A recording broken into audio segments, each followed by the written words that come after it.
I have struggled with silence and believe in silence and cherish silence like most of us who worship. However, I would say that silence that is chosen is very different than silence that is enforced.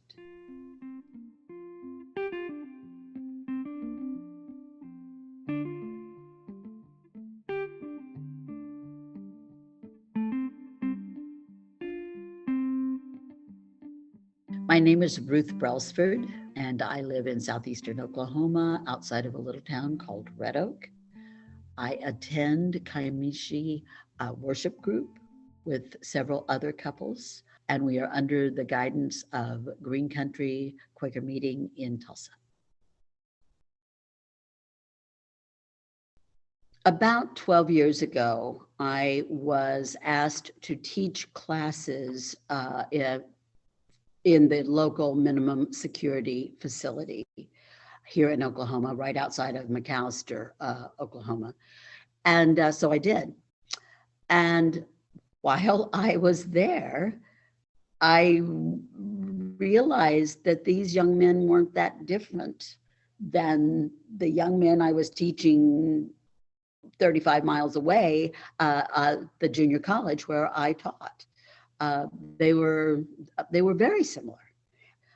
We've had many men coming through that class, and it has, I think, been helpful to them in terms of communication skills and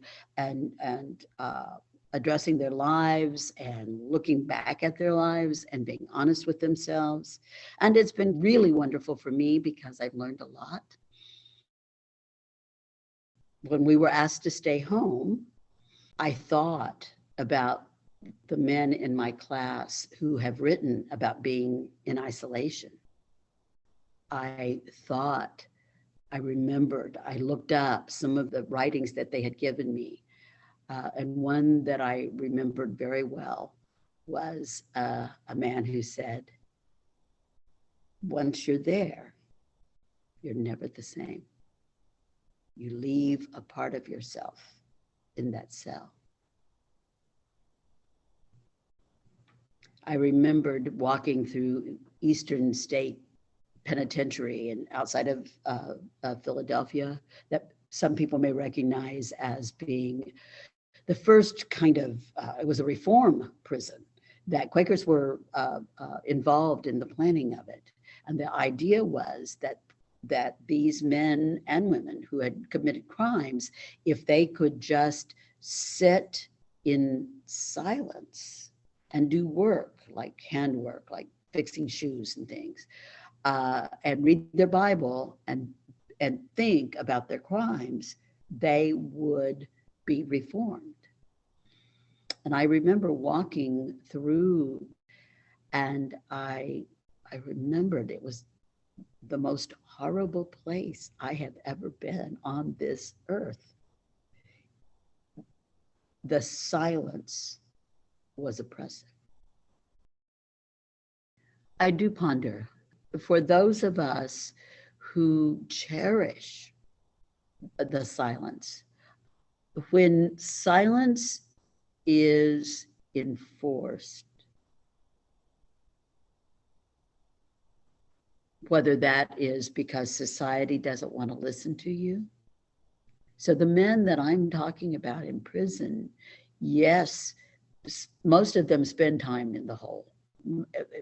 You know, they don't have to be a terribly hardened criminal to get put away, put in a cell by themselves for a while. But the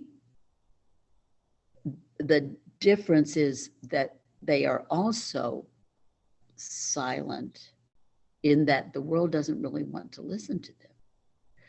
So in the question being, how do we reconcile all of this? I don't know. But one of the things that I know that can happen, and there are many people who have written about it, have spent years and years and years in cells, and come out still sane in some kind of way, and then released to talk about that. Thanks for watching this QuakerSpeak video. We release a new video every other Thursday. You can watch all our videos in this playlist here. You can subscribe to our channel by clicking this button here. You can support us through our Patreon here. Thanks again for watching, and have a happy Thursday.